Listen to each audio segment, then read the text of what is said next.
Hello ವೀಕ್ಷಕರೇ, welcome to ವಿದು ರಂಗರುಚಿ creations. ಇವತ್ತಿನ ವಿಡಿಯೋದಲ್ಲಿ ನಾನು ಸೋಯಾ ಚಂಕ್ಸ್ ಅಥವಾ ಸೋಯಾಬೀನಿಂದ ಸಾಗು ಹೇಗೆ ಮಾಡೋದು ಅಂತೇಳಿ ತೋರಿಸ್ಕೊಡ್ತೀನಿ. ತುಂಬ ಟೇಸ್ಟಿಯಾಗಿರುತ್ತೆ, ಕ್ವಿಕ್ಕಾಗಿ ನೀವು ಮಾಡ್ಕೊಳ್ಬೋದು. ಚಪಾತಿ, ಪೂರಿ, ದೋಸೆಗೆಲ್ಲ ಒಳ್ಳೆ ಕಾಂಬಿನೇಷನ್ ಅಂತಲೇ ಹೇಳ್ಬೋದು. ತುಂಬ ಟೇಸ್ಟಿಯಾಗಿರುತ್ತೆ. ಸೋಯಾಬೀನಲ್ಲಿ ಹೈ ಪ್ರೋಟೀನ್ ಇರೋದ್ರಿಂದ ಹೆಲ್ತ್ಗೂ ಕೂಡ ತುಂಬ ಒಳ್ಳೆಯದು. ತುಂಬ ಈಸಿಯಾಗಿ ಕ್ವಿಕ್ಕಾಗಿ ಹೇಗೆ ಮಾಡ್ಕೊಳ್ಳೋದು ಅಂತೇಳಿ ನೋಡೋಣ. ಯಾರಾದರೂ ನಮ್ಮ ಚಾನಲ್ನ ಹೊಸಬ್ರು ನೋಡ್ತಾ ಇದ್ದರೆ ಸಬ್ಸ್ಕ್ರೈಬ್ ಮಾಡ್ಕೊಳ್ಳಿ. ಹಾಗೆ ವಿಡಿಯೋ ಇಷ್ಟ ಆದರೆ ಲೈಕ್ ಆ್ಯಂಡ್ ಶೇರ್ ಮಾಡೋದನ್ನ ಮರಿಬೇಡಿ. ಹಾಗಾದರೆ ಬನ್ನಿ ಸೋಯಾಬೀನ್ ಸಾಗು ಹೇಗೆ ಮಾಡೋದು ಅಂತೇಳಿ ನೋಡೋಣ.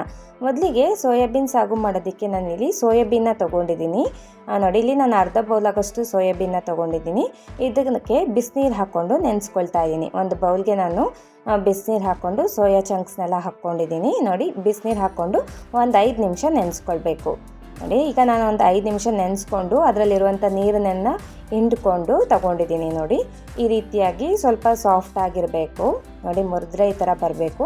ಈ ರೀತಿಯಾಗಿ ಇರಬೇಕು. ನೀರೆಲ್ಲ ಚೆನ್ನಾಗಿ ಫುಲ್ಲು ಹಿಂಡ್ಕೊಂಡು ತಕ್ಕೊಳ್ಳಿ. ನೋಡಿ, ಬನ್ನಿ ಇವಾಗ ಮಸಾಲ ರುಬ್ಕೊಳ್ಳೋದಕ್ಕೆ ಏನೇನು ಬೇಕು ನೋಡೋಣ. ಮಸಾಲ ರುಬ್ಬೋದಕ್ಕೆ ಮೊದಲಿಗೆ ಒಂದು ಮಿಕ್ಸಿ ಜಾರ್ಗೆ ಸ್ವಲ್ಪ ಕೊತ್ತಂಬರಿ ಸೊಪ್ಪು ಹಾಗೆ ಸ್ವಲ್ಪ ಪುದೀನ ಸೊಪ್ಪನ್ನ ಹಾಕ್ಕೊಳ್ತಾ ಇದ್ದೀನಿ. ನಂತರ ಇದಕ್ಕೆ ನಾನು ಬೆಳ್ಳುಳ್ಳಿ ಹಾಕ್ಕೊಳ್ತಿದ್ದೀನಿ. ಹಾಗೆ ಇದಕ್ಕೆ ಸ್ವಲ್ಪ ಶುಂಠಿನ ಹಾಕ್ಕೊಳ್ತಾ ಇದ್ದೀನಿ. ಶುಂಠಿ ಒಂದು ಅರ್ಧ ಇಂಚಷ್ಟು ಶುಂಠಿನ ತೊಗೊಂಡಿದ್ದೀನಿ. ಹಾಗೆ ಇಲ್ಲಿ ಒಂದು 3ರಿಂದ 4 ಟೇಬಲ್ ಸ್ಪೂನ್ ಆಗೋಷ್ಟು ಕೊಬ್ಬರಿನ ತೊಗೊಂಡಿದ್ದೀನಿ. ಕೊಬ್ಬರಿ ಸ್ವಲ್ಪ ಕಮ್ಮಿ ತೊಗೊಳ್ಳಿ. ಜಾಸ್ತಿ ಕ್ವಾಂಟಿಟಿ ಬೇಕು ಅಂದರೆ ಕೊಬ್ಬರಿ ಜಾಸ್ತಿ ತೊಗೊಳ್ಬೋದು, ಇಲ್ಲಾಂದರೆ ಮಸಾಲ ಜಾಸ್ತಿ ಆಗಿಬಿಡುತ್ತೆ. ಮತ್ತು ಇದಕ್ಕೆ ಒಂದು 4 ಹಸಿಮೆಣ್ಸಿನ್ಕಾಯಿನ ತೊಗೊಂಡಿದ್ದೀನಿ. ನೀವು ಖಾರ ನೋಡಿಕೊಂಡು ತೊಗೊಳ್ಬೋದು. ಹಾಗೆ ಇದಕ್ಕೆ ನಾನು 1-2 ಲವಂಗ, 1 ಏಲಕ್ಕಿ, ಒಂದು ಅರ್ಧ ಇಂಚಷ್ಟು ಚಕ್ಕೆ ಮತ್ತು ಒಂದು 1/4 ಟೇಬಲ್ ಸ್ಪೂನ್ ಆಗೋಷ್ಟು ಮೆಣಸು ಕಾಳುಗಳನ್ನ ಹಾಕ್ಕೊಂಡಿದ್ದೀನಿ.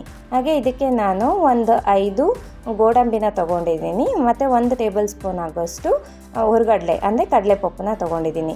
ಮತ್ತು ಇದಕ್ಕೆ ಒಂದು 1/4 ಭಾಗ ಅಷ್ಟು ಈರುಳ್ಳಿನ ಚಿಕ್ಕ ಚಿಕ್ಕದಾಗಿ ಕಟ್ ಮಾಡ್ಕೊಂಡು ಹಾಕ್ಕೊಂಡಿದ್ದೀನಿ. ನೋಡಿ, ಇದೆಲ್ಲ ಮಸಾಲ ರುಬ್ಕೊಳ್ಳೋದಕ್ಕೆ ಇದಕ್ಕೆ ಸ್ವಲ್ಪ ನೀರು ಸೇರಿಸ್ಕೊಂಡು ನುಣ್ಣಗೆ ರುಬ್ಕೊಳ್ಳಿ. ನೋಡಿ, ಇದಕ್ಕೆ ನಾನು ಸ್ವಲ್ಪ ನೀರು ಸೇರಿಸ್ಕೊಂಡು ಈ ರೀತಿಯಾಗಿ ನುಣ್ಣಗೆ ಚಟ್ನಿ ಥರ ರುಬ್ಕೊಳ್ಬೇಕಾಗತ್ತೆ. ಬನ್ನಿ ಈಗ ಹೇಗೆ ಮಾಡೋದು ಅಂತೇಳಿ ನೋಡೋಣ. ಮೊದಲಿಗೆ ನಾನು ಗ್ಯಾಸ್ ಹಂಚ್ಕೊಂಡು ಒಂದು ಬಾಣಲಿ ಇಟ್ಕೊಂಡಿದ್ದೀನಿ. ಬಾಣಲಿ ಕಾದ ನಂತರ ಇದಕ್ಕೆ ನಾನು 4ರಿಂದ 5 ಟೇಬಲ್ ಸ್ಪೂನ್ ಆಗೋಷ್ಟು ಎಣ್ಣೆ ಹಾಕ್ಕೊಂಡಿದ್ದೀನಿ. ಎಣ್ಣೆ ಕಾದ ನಂತರ ಇದಕ್ಕೆ ಸಾಸಿವೆ ಮತ್ತು ಜೀರಿಗೆನ ಹಾಕ್ಕೊಳ್ತಾ ಇದ್ದೀನಿ.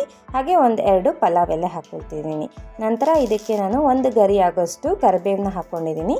ಹಾಗೆ ಸ್ವಲ್ಪ ಕಸ್ತೂರಿ ಮೇಥಿನ ಹಾಕ್ಕೊಂಡಿದ್ದೀನಿ. ತುಂಬ ಟೇಸ್ಟಿಯಾಗಿರುತ್ತೆ. ಕಸ್ತೂರಿ ಮೇಥಿ ಹಾಕ್ಕೊಂಡ್ರೆ ಆ ಫ್ಲೇವರ್ ಇರುತ್ತಲ್ಲ, ಆ ಘಮ ಎಲ್ಲ ಹಾಗೇ ಇರುತ್ತೆ. ನೆಕ್ಸ್ಟ್ ಟೈಮ್ ತಿನ್ನಬೇಕಾದ್ರೂ ಕೂಡ, ನೀವು ಕುದಿಸಿ ತಿನ್ನಬೇಕಾದ್ರೂ ಕೂಡ ಆ ಫ್ಲೇವರ್ ಎಲ್ಲ ಹಾಗೇ ಇರುತ್ತೆ. ನೋಡಿ, ಈಗ ಇದಕ್ಕೆ ನಾನು 1 ದೊಡ್ಡ ಈರುಳ್ಳಿನ ಚಿಕ್ಕ ಚಿಕ್ಕದಾಗಿ ಕಟ್ ಮಾಡ್ಕೊಂಡು ಹಾಕ್ಕೊಂಡಿದ್ದೀನಿ. ಈರುಳ್ಳಿ ಎಲ್ಲ ಸ್ವಲ್ಪ ಸಾಫ್ಟ್ ಆಗೋವರೆಗೂ ಚೆನ್ನಾಗಿ ನಾವು ಫ್ರೈ ಮಾಡ್ಕೊಳ್ಬೇಕು. ತುಂಬ ಟೇಸ್ಟಿಯಾಗಿರುತ್ತೆ. ನೀವು ಕೂಡ ಚಪಾತಿ, ದೋಸೆಗೆಲ್ಲ ಮಾಡ್ಕೊಳ್ಬೋದು. ಮಾರ್ನಿಂಗ್ ಬ್ರೇಕ್ಫಾಸ್ಟ್ ಅಥವಾ ಡಿನ್ನರ್ಗೆ ಕೂಡ ಮಾಡ್ಕೊಳ್ಬೋದು. ಮತ್ತು ಬಾಕ್ಸು ಕೂಡ ತುಂಬ ಟೇಸ್ಟಿಯಾಗಿರುತ್ತೆ. ನೋಡಿ, ಈಗ ಈರುಳ್ಳಿ ಎಲ್ಲ ಸ್ವಲ್ಪ ಸಾಫ್ಟ್ ಆಗಿದೆ.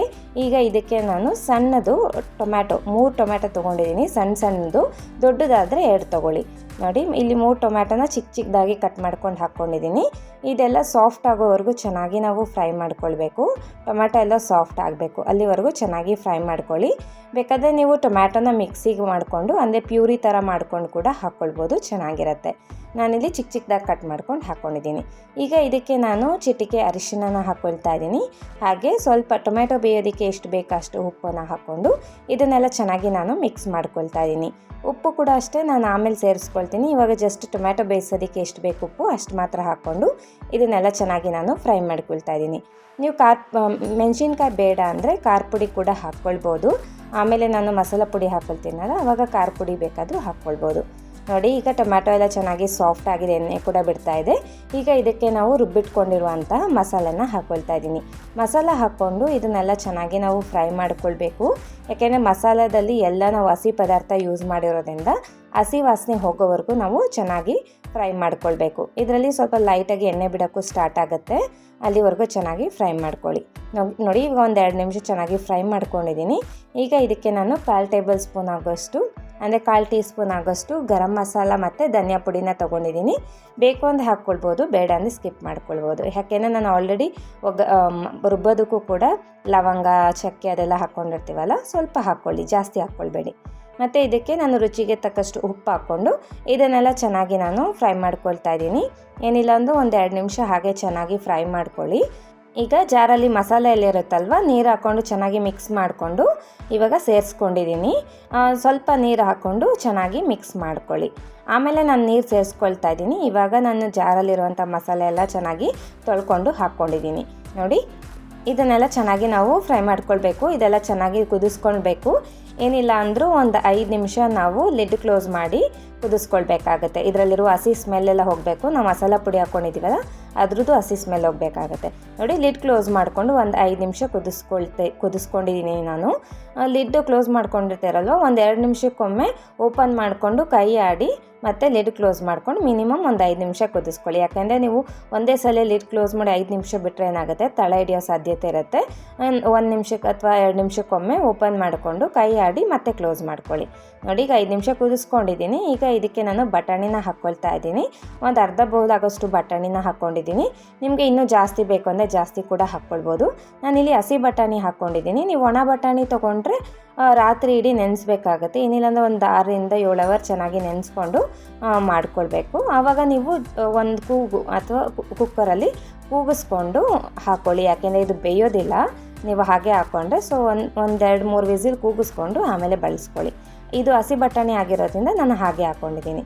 ನೋಡಿ, ಇವಾಗ ನಾನು ಸೋಯಾಬೀನ್ನ ಹಾಕ್ಕೊಳ್ತಾ ಇದ್ದೀನಿ, ಅಂದರೆ ಸೋಯಾ ಚಂಕ್ಸ್ನ ಹಾಕ್ಕೊಳ್ತಾ ಇದ್ದೀನಿ.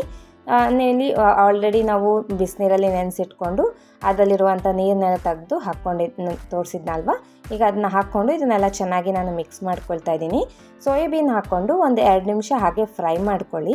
ಯಾಕೆಂದರೆ ಸೋಯಾಬೀನ್ಗೆ ಎಲ್ಲ ಮಸಾಲ ಮತ್ತು ಉಪ್ಪು ಖಾರ ಎಲ್ಲ ಚೆನ್ನಾಗಿ ಹಿಡಿಬೇಕು. ಅದಕ್ಕೋಸ್ಕರ ನಾನಿಲ್ಲಿ ಒಂದು 2 ನಿಮಿಷ ಸೋಯಾಬೀನ್ನ ಹಾಕ್ಕೊಂಡು ಹಾಗೆ ಮಿಕ್ಸ್ ಮಾಡ್ಕೊಂಡಿದ್ದೀನಿ. ಈಗ ಇದಕ್ಕೆ ನಾನು ಕನ್ಸಿಸ್ಟೆನ್ಸಿಗೆ ತಕ್ಕಂತೆ ನೀರನ್ನ ಹಾಕ್ಕೊಳ್ತಾ ಇದ್ದೀನಿ. ನೀವು ಕನ್ಸಿಸ್ಟೆನ್ಸಿ ನೋಡಿಕೊಂಡು ನೀರನ್ನ ಹಾಕ್ಕೊಳ್ಳಿ. ನೋಡಿ, ನೀರು ಹಾಕ್ಕೊಂಡು ಇದನ್ನೆಲ್ಲ ಚೆನ್ನಾಗಿ ಮಿಕ್ಸ್ ಮಾಡ್ಕೊಳ್ಳಿ. ಸೋಯಾಬೀನ್ ಅಷ್ಟೇ ನೀರನ್ನ ಹಿಡ್ಕೊಳ್ಳುತ್ತೆ, ಅಂದರೆ ಹೀರ್ಕೊಳ್ಳುತ್ತೆ. ಅದಕ್ಕೋಸ್ಕರ ಸ್ವಲ್ಪ ತೆಳ್ಳಗಿರಲಿ, ಆಮೇಲೆ ಅದು ಕುದೀತಾ ಸರಿ ಹೋಗುತ್ತೆ. ನೋಡಿ, ಈಗ ನೀರು ಹಾಕ್ಕೊಂಡಿದ್ದೀನಿ, ಇನ್ನೂ ಗಟ್ಟಿ ಇದೆ. ಅದಕ್ಕೋಸ್ಕರ ಇನ್ನೂ ಸ್ವಲ್ಪ ನೀರನ್ನ ಸೇರಿಸ್ಕೊಳ್ತಾ ಇದ್ದೀನಿ. ನಿಮಗೆ ಸಾಗು ಯಾವ ಕನ್ಸಿಸ್ಟೆನ್ಸಿಲಿ ಬೇಕು ನೋಡಿಕೊಂಡು ನೀರನ್ನ ಸೇರಿಸ್ಕೊಳ್ಳಿ. ನೋಡಿ, ಇವಾಗ ಸ್ವಲ್ಪ ನೀರು ಜಾಸ್ತಿನೇ ಹಾಕ್ಕೊಂಡಿದ್ದೀನಿ. ಯಾಕೆಂದರೆ ಸೋಯಾ ಚಂಕ್ಸ್ ಎಲ್ಲ ನೀರನ್ನ ಹೀರ್ಕೊಳ್ಳುತ್ತೆ ಮತ್ತು ಕುದೀತಾ ಗಟ್ಟಿ ಆಗುತ್ತೆ. ನೋಡಿ, ಈಗ ಇದನ್ನೆಲ್ಲ ಚೆನ್ನಾಗಿ ಮಿಕ್ಸ್ ಮಾಡಿಕೊಂಡು ಲಿಡ್ನ ಕ್ಲೋಸ್ ಮಾಡಿಕೊಂಡು ಮತ್ತೆ ಇದನ್ನು ನಾವು 5 ನಿಮಿಷ ಕುದಿಸ್ಕೊಳ್ಬೇಕಾಗತ್ತೆ. ಮಧ್ಯದಲ್ಲಿ ಕೈ ಆಡ್ತಾ ಕುದಿಸ್ಕೊಳ್ಳಿ, ಯಾಕೆಂದರೆ ತಳ ಹಿಡಿಯುತ್ತೆ. ನೋಡಿ, ಇವಾಗ 5 ನಿಮಿಷ ಆಗಿದೆ. ನೋಡಿ ಎಷ್ಟು ಚೆನ್ನಾಗಿ ಸಾಗು ರೆಡಿಯಾಗಿದೆ ಅಂಥೇಳಿ. ಇದು ಈಗ ಕರೆಕ್ಟ್ ಕನ್ಸಿಸ್ಟೆನ್ಸಿಲಿ ಇದೆ. ಆರಿದ್ಮೇಲೆ ಇನ್ನೂ ಗಟ್ಟಿ ಆಗುತ್ತೆ ಇದು. ನೋಡಿ, ಎಷ್ಟು ಸುಲಭವಾಗಿ ಸೋಯಾ ಚಂಕ್ಸ್ ಅಥವಾ ಸೋಯಾಬೀನಿಂದ ಸಾಗು ಮಾಡ್ಕೊಳ್ಳೋದು ಹೇಗೆ ಅಂತೇಳಿ ತುಂಬ ಸುಲಭವಾಗಿ ಕ್ವಿಕ್ಕಾಗಿ ನೀವು ಮಾಡ್ಕೊಳ್ಬೋದು. ನೋಡಿ, ಇವಾಗ ಇದಾಗಿದೆ. ಗ್ಯಾಸ್ ಸ್ಟವ್ ಆಫ್ ಮಾಡಿಕೊಂಡು ಒಂದು ಸರ್ವಿಂಗ್ ಬೌಲ್ಗೆ ಸರ್ವ್ ಮಾಡ್ಕೊಳ್ತಾ ಇದ್ದೀನಿ. ನೋಡಿದ್ರಲ್ವ ಎಷ್ಟು ಸುಲಭವಾಗಿ ಸೋಯಾಬೀನ್ ಸಾಗು ಮಾಡೋದು ಅಂತೇಳಿ. ನೀವು ಕೂಡ ಒಮ್ಮೆ ಮನೇಲಿ ಟ್ರೈ ಮಾಡಿ ಹೇಗೆ ಬಂತು ಅಂತೇಳಿ ಕಮೆಂಟ್ ಮಾಡಿ. ಈ ವಿಡಿಯೋ ಮೂಲಕ ಮಾಡಿ ತೋರಿಸುವ ಸೋಯಾಬೀನ್ ಸಾಗು ನಿಮ್ಮೆಲ್ರಿಗೂ ಇಷ್ಟ ಆಗಿದೆ ಅಂತ ಅಂದ್ಕೊಂಡಿದ್ದೀನಿ. ಇಷ್ಟ ಆಗಿದ್ರೆ please like, share and subscribe. ಇದೇ ಥರ ಒಳ್ಳೊಳ್ಳೆ ಈಸಿ, ಟೇಸ್ಟಿ ಆ್ಯಂಡ್ ಹೆಲ್ತಿ ರೆಸಿಪೀಸ್ಗೋಸ್ಕರ ನಮ್ಮ ಚಾನಲ್ನ ಫಾಲೋ ಮಾಡಿ. Thank you.